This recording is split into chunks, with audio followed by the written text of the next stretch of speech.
Well, good Wednesday, folks. I hope everybody's doing well. I cannot complain at all. I'm excited to do a little bit of Bible study with you tonight as we continue to take a look at the Sermon on the Mount. And so if you've got your Bibles, and I hope that you do, you'll want to open them to the Sermon on the Mount. You know where that's at. It's Matthew chapter 5, 6, and 7, the greatest sermon ever preached. We're in chapter 5, so when you get there, Matthew chapter 5, we're going to take a look at verses 21 through about 26. 21 through about 26. Now, last week, if you were with us, and now when I say last week, I meant in our last class, that would be Sunday, actually, because, as you know, this is a continuing class on Sunday and Wednesday. Well, on Sunday, we took a look at verses 17 through verse 20, and we noticed that Jesus emphasized the fact that he was not a revolutionary who came to destroy the Old Testament, as some thought he was, but he emphasizes that he is the focus of the Old Testament, that the Old Testament was preparing for him, that all of the promises about redemption that's found in the Old Testament found its fulfillment in Jesus Christ. And we respect the Old Testament, and Jesus calls his people to respect the Old Testament by focusing on him and his teaching. Since he's the focus of the Old Testament, since the Old Testament was laying a foundation for him, we respect the Old Testament by embracing him, his teaching, his life.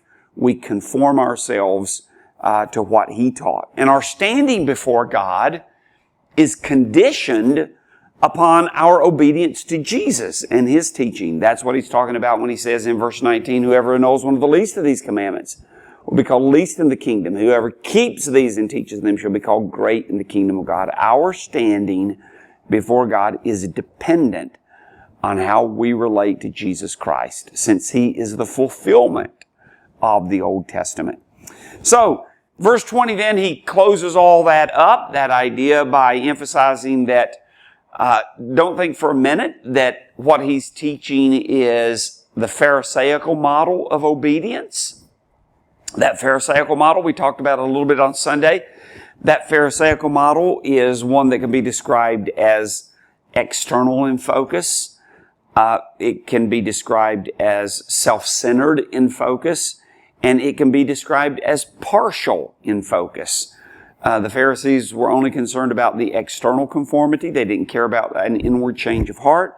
They were really all about how does this promote themselves and make themselves look better among people. And then they were very selective in their obedience. And Jesus is making abundantly sure that we understand in verse 20 that the model of obedience that he is promoting is nothing like the Pharisees. The words that he uses there in verse 20 is that unless our righteousness surpasses that of the scribes and Pharisees, we will not enter the kingdom of heaven. The word surpasses there, I told you on Sunday, is a word that is used to talk about an overflowing of a river. It's got to completely overflow and go beyond Jesus' model of obedience than that of the Pharisees. Okay. With that in mind, as he says, our model of obedience has to far exceed the Pharisees. He begins now in verse 21 to illustrate what that means in terms of some of the specifics, some specific examples. So he gets down to the nuts and bolts of what greater righteousness actually looks like. And he gives 6 examples, and we're going to look at the first one right now tonight. And what he's going to show in all of these examples is that God's not interested or pleased with merely surface obedience. He's not pleased or interested in merely surface law keeping. He is interested in, and he is pleased with a life that reflects his character and a life that reflects the attitudes that he calls for and the motives that he calls for. It goes beyond the superficial. It goes beyond the external and gets down to motives. It gets down to attitudes as well as external behavior. Now, each of these examples, all 6 of these examples that illustrate God is looking for more than just external conformity to the law. All of these begin with some form, some variation of the formula. You've heard it said, but I say to you. And what Jesus is doing when he uses that formula, he's contrasting the people's misunderstanding of the will of God with the true will of God. Now, this is what you've been taught, Jesus says, about the will of God. But now let me tell you what the true will of God actually is. And so as Jesus begins these examples now, he begins with the subject of murder. Let's take a look at it. Let's just read for a few verses, and then we're going to come back as we always do, and we are going to begin to unpack these verses. So let's begin in verse 21. You've heard that okay, let me try that again. Verse 21. You have heard that the ancients were told, you shall not commit murder. And whoever commits murder shall be liable to the court. But I say to you that everyone who is angry with his brother shall be guilty before the court. And whoever says to his brother, you good for nothing, shall be guilty before the Supreme Court. And whoever says, you fool, shall be guilty enough to go into the fiery hell. Therefore, if you are presenting your offering at the altar, and there remember that your brother has something against you, leave your offering there before the altar and go. First be reconciled to your brother, and then come and present your offering. Make friends quickly with your opponent at law while you are with him on the way, so that your opponent may not hand you over to the judge, and the judge to the officer, and you be thrown into prison. Truly I say to you, you will not come out of there until you have paid up the last cent. Okay, let's take a look at it. You have heard that the ancients were told, he says in verse 21, you shall not commit murder. Now this specific commandment, of course, comes from the Old Testament, from what we call the Ten Commandments, Exodus chapter 20 and verse 13. If you've got the King James, it says, kill. You've heard that the ancients were told, thou shalt not kill. That is a completely inadequate translation, because the word that's used there in the law of Moses is a word that refers to criminal killing. It refers to murder. And so that's why you'll find in translations like the New American Standard or the NIV, it is, you shall not commit murder. The word there does not prohibit every form of killing a human. There are some forms of killing a human that are justified. We think of things like capital punishment. The Bible certainly endorses capital punishment. There is just warfare. Sometimes there is warfare that is justified, and that evil can only be stopped by the extreme, and that is the taking of a human life, justifiable warfare. We think of accidental homicide. Sometimes a person is killed accidentally. It was never the intent of the person to do that. And sometimes there's self-defense. The only way to save a life is to take another life. All of those things are terrible, but they're not morally equivalent. And so when God said, thou shalt not kill, according to King James, but better, you shall not murder. It's not talking about things like capital punishment and self-defense and just warfare. It's not prohibiting every form of killing a human. It is condemning murder. So that's the first thing I wanted to point out. So he says, you've heard it said, you shall not commit murder. Whoever commits murder shall be liable to the court, or liable to judgment, some translations say. Now, what judgment that's talking about there, it seems to imply the judgment that's coming upon murderers. And the judgment that comes upon murderers is the death penalty. I'll tell you what, real quickly, turn over to the book of Genesis. Genesis chapter 9, when we talk about capital punishment, when we talk about death penalty, let me just remind ourselves. Let's remind ourselves, Genesis chapter 9, and look down at about verse 6, where very early Jesus makes this covenant with Noah and his descendants. And look what he says in verse 5. Surely I will require your lifeblood from every beast. I will require it from every man's brother. I will require the life of man. Whoever sheds man's blood, by man his blood shall be shed, for in the image of God he made man. And so there he sets this divine judicial standard. And that is, life is to be respected. And if someone comes along and has such little respect for life that they willfully kill another person, take another life, then they forfeit their life. And so when Jesus says, the ancients were told, thou shalt not kill, or you'll be liable to the judgment, what he seems to be talking about there is to imply the judgment that comes upon murderers, and that is the death penalty. But now look what Jesus says. This is what they've been taught all of their lives. You don't murder. If you murder someone, there's going to be consequences. And those consequences, that's implied there in the Old Testament, is the death penalty. There's consequences if you murder. That's what they've been told. Jesus comes along then in verse 22 of the Sermon on the Mount, chapter 5, and he says, but I say to you, and let me tell you, the word I here is emphatic. It is in a position that makes it emphasized. And so, but I say to you, we emphasize it not so much by positioning in the sentence, but by the inflection, the tone. I say to you. In other words, Jesus is not just simply making another contribution to some ongoing debate.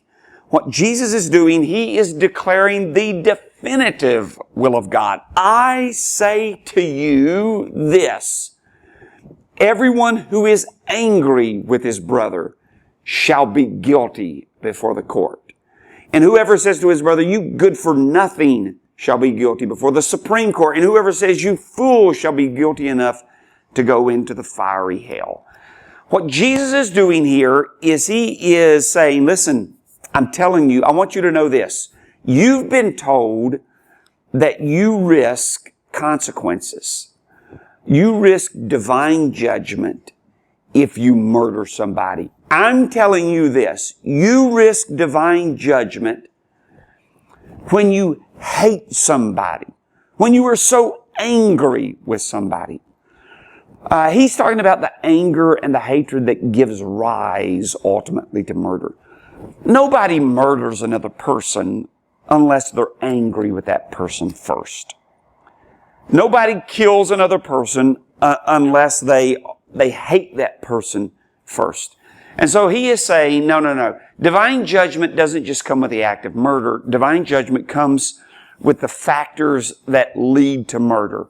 And notice here that we just read these three parallel statements that Jesus uses to make these points.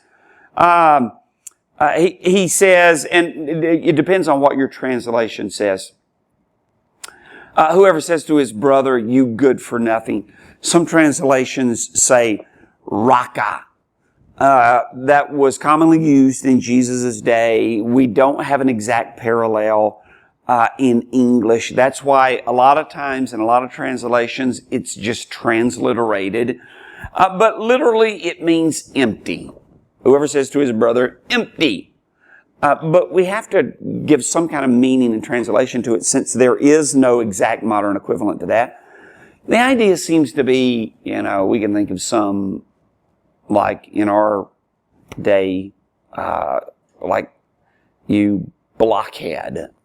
I don't hear that much anymore, but, that's been an insult in the past. You blockhead, you imbecile, you brainless idiot seems to be the idea here. And then he talks about whoever says, you fool. The word fool there comes from the Greek word moros, and I'm sure you can probably tell from that we get the word moron from it. It means stupid. It means dull.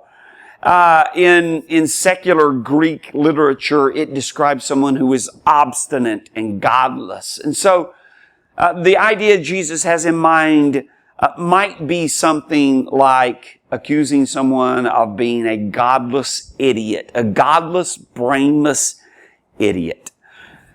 Now, be very careful here as we're trying to understand what Jesus says.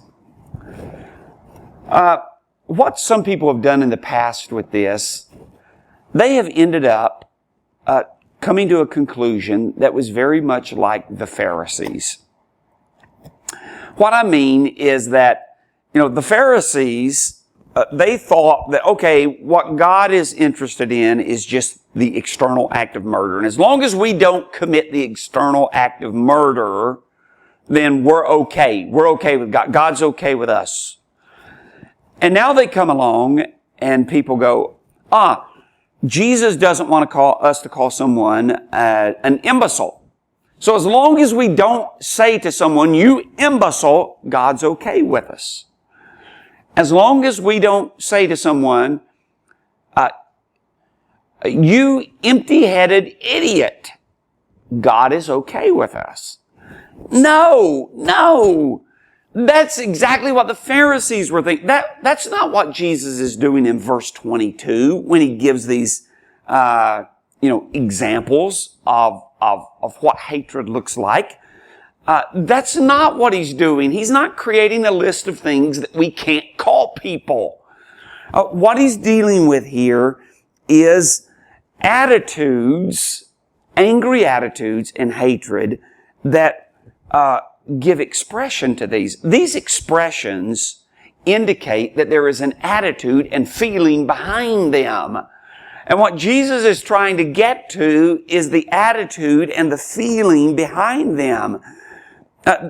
To reduce this, what Jesus says here, to simply avoid calling people certain abusive expressions. That's just reducing what Jesus is saying to another form of Pharisaical legalism. So don't go there. What Jesus is talking about, again, is the hostility and the anger that leads to these kind of everyday insults. And he says, what he's saying is that kind of anger, the kind of anger that leads to these kinds of everyday insults, the kind of hatred that lead to these kinds of ordinary everyday insults, these are the feelings, these are the motives, these are the attitudes that actually put us in danger of hell. I mean, look at the end there of verse 22. Whoever says to this, you fool, shall be guilty enough to go into the fiery hell. And the word there, of course, is the word Gehenna. And you've heard that. We've talked about it before. It comes from a Hebrew word that describes a ravine that was just to the south of Jerusalem. The Valley of Hinnom. It was once associated with the pagan god Molech and all of the disgusting rites and rituals that were associated with that pagan idolatry, like child sacrifice. You can see it in places like 2 Kings chapter 23 and verse 10. It was strictly prohibited by God. And then when Josiah, a great king, came along in the 7th century BC, he abolished those practices. And what he did is he took that valley and he made it a dump. And it was where all of the filth and all of the dead carcasses around Jerusalem went. It was a loathsome place. It was putrid. It was appalling to the senses. And there was a fire that was consistently going there to consume all of the refuse and filth. And of course, sometimes as the carcasses were thrown into that valley, they wouldn't quite reach the fires and they would just rot there and maggots would infest them. And so it was an awful place. And so in the mind of Jewish thinkers, it came to be a symbol for eternal punishment, where the worm doesn't die and the fire is not quenched. Mark chapter 9, as Jesus would describe it. Well, that's what Jesus is talking about here. So he's saying, listen, you've been told that if you kill somebody, you're in jeopardy. Your soul is in jeopardy. Your standing before God is in jeopardy. So hate all you want, as long as you don't cross that line of murdering somebody. Jesus is saying, no. Let me tell you how it really is. God is not just interested in the act of murder. God is interested in the anger, and He is interested in the hatred that give rise to murder, that give rise to the insults that give rise to murder. Everything begins with hatred, and that's what God is interested in. God is interested in you purging yourself of the hatred and the anger that destroys relationships with another person.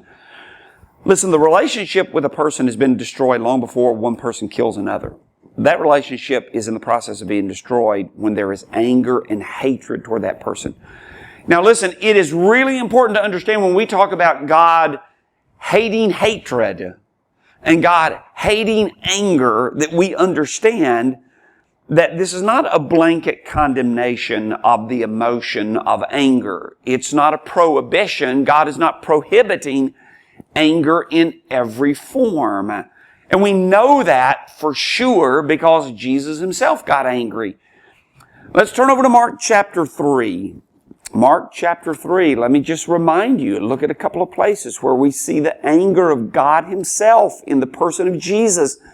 We see that anger on full display. Mark chapter 3, look at verses 1 through 5. He entered again into the synagogue, and a man was there whose hand was withered, and they were watching him to see if he would heal him on the Sabbath so that they might accuse him. He said to the man with the withered hand, "Get up, come forward." And he said to them, Is it lawful to do good or to do harm on the Sabbath? To save a life or to kill? But they kept silent. And after looking around at them with anger, grieved at their hardness of heart, he said to the man, "Stretch out your hand." And he stretched it out, and his hand was restored. Jesus looked around at them with anger. Turn over to Matthew chapter 21. Back to Matthew chapter 21. Look down at verse 12 when you get there. Matthew chapter 21 and verse 12. We'll see another place where Jesus gets angry. Look at verse 12. He entered the temple and drove out all of those who were buying and selling in the temple and overturned the tables of the money changers and the seats of those who were selling doves. And he said to them, "It is written, my house shall be called a house of prayer, but you are making it a robber's den." And the blind and the lame came to the temple, and he healed them. And so he goes on there. And let's look at verse 15. But when the chief priests and the scribes saw the wonderful things that he had done, and the children who were shouting, "Hosanna to the King David," they became indignant. And so you have here Jesus coming in, and you see him turning over tables, and you see him driving out money changers. Matthew chapter 23. Let's just turn over 2 more chapters. And when you get to chapter 23, look at verse 17. Jesus says to the Pharisees, "You fools and blind men," which is more important, the gold of the temple, the gold or the temple that sanctified the gold? "You fools." Wait a minute. Is Jesus contradicting his own teaching here in Matthew chapter 5 when he said, "Anybody who says you fool," and now he turns around and he calls the Pharisees "you fool"? No, we need to put all of this together to come to the clearest picture of what Jesus is talking about. Again, Matthew chapter 5 here is not a blanket condemnation of anger. Jesus got angry. The question is, why did he get angry? What made Jesus angry? And what made Jesus angry? Jesus never erupted into anger because he felt personally slighted by someone. He felt personally insulted or injured by someone. He was never angry at personal insults and injury. What made the anger of Jesus erupt was when he encountered injustice, when he encountered people being exploited like they were in the temple, when he saw unbelief, when he saw sin. Those are the things that made him angry. Sin that would destroy people and destroy their souls, and that made Jesus angry. Listen, we need to get angry at the things that make God angry. We need to be angry, not at personal slights and insults, but we need to be angry when we see injustice. We need to get angry when we see people being mistreated. We need to get angry when we see people being exploited. We should never turn a blind eye to those things. Those things should make us angry, And we should do what we can to alleviate and resolve those things, to resolve those injustices, to resolve that exploitation, to resolve that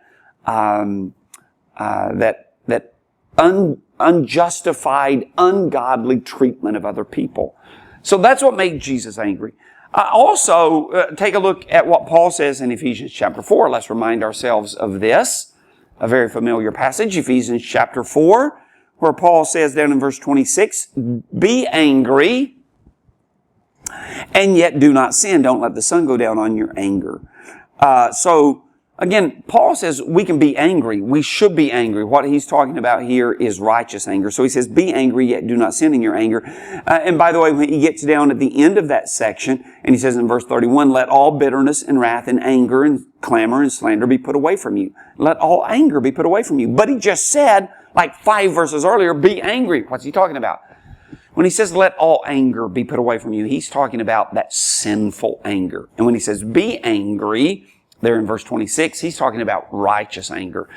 So when Jesus is talking about anger in the Sermon on the Mount, he is talking about the unrighteous anger that never leads to sin. Okay, let's go back to the Sermon on the Mount real quickly. Let's go back to Matthew chapter 5, our text there. And let's finish up. Let's notice what Jesus says here.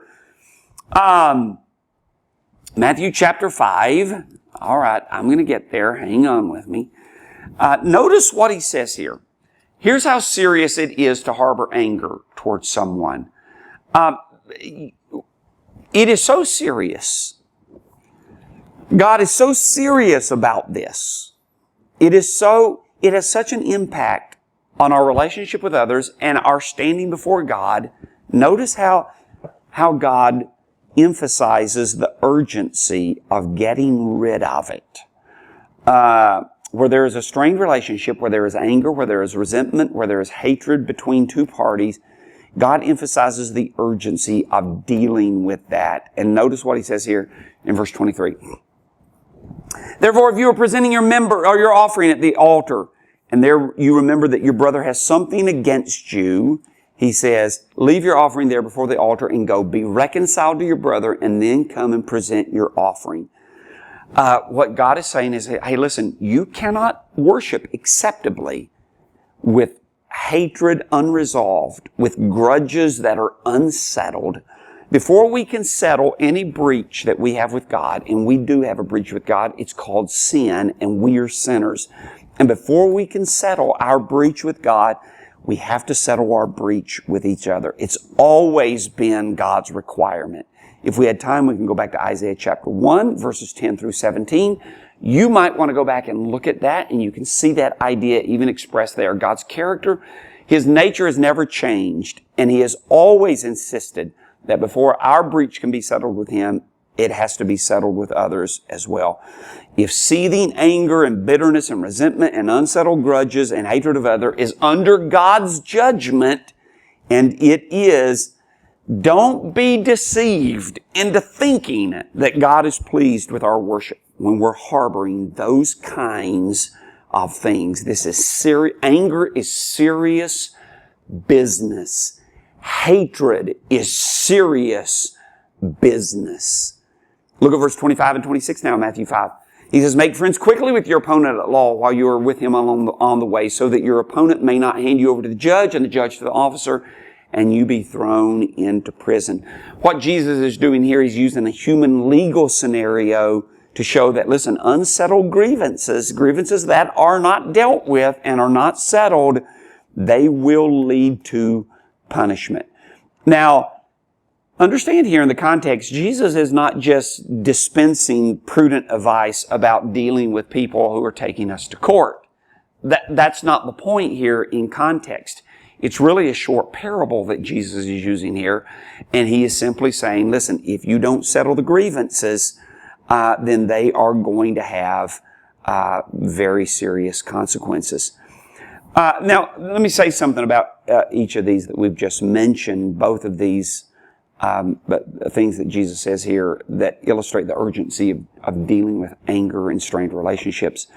The first thing where He talks about leave your offering there What he's talking about, of course, is the animal sacrifices that people would bring, and laymen, just ordinary Jews, were able to bring to the temple certain times, certain animal sacrifices. They were into the court of the priests where the altar stood, and they could make this sacrifice. Well, it's a very solemn occasion. It's very serious. Worshiping is a very serious thing. And it's the one place that you'll find in the New Testament where people are told to stop worshiping. Stop worshiping, interrupt worshiping, and take care of something. That emphasizes just how urgent and important this matter of reconciliation is. You know, we always talk about the day of salvation is today. The time of salvation is now. There is an urgency to our salvation. Well, listen, there is an urgency also to ridding ourselves of hatred and reconciling strained relationships. And that time is now. It is always now. Tomorrow is often too late.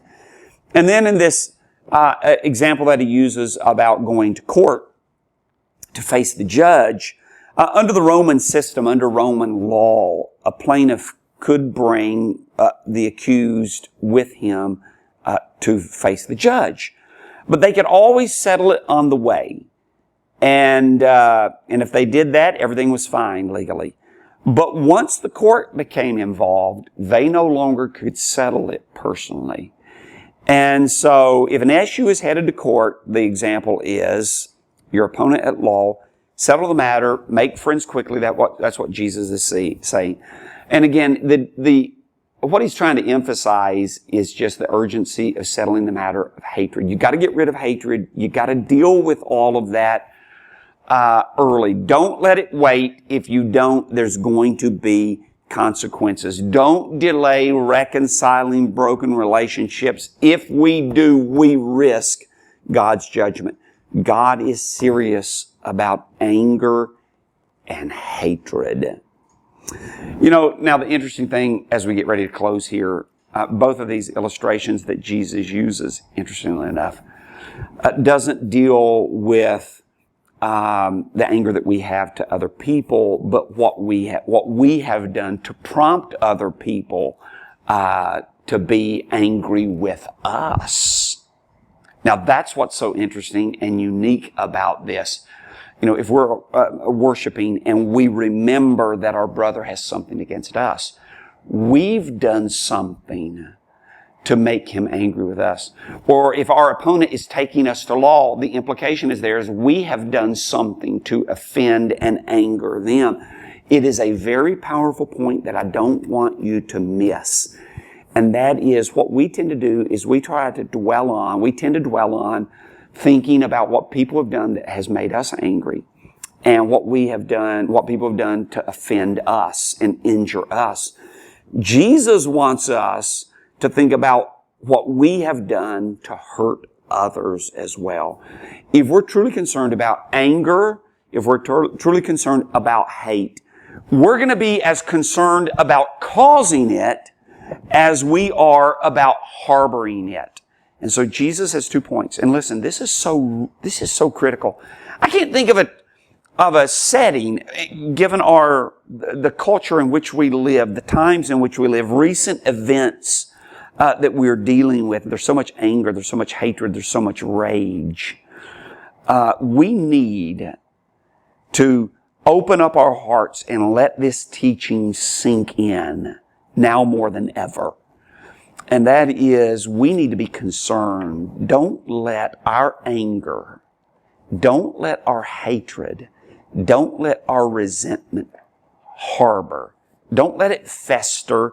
Don't let it grow.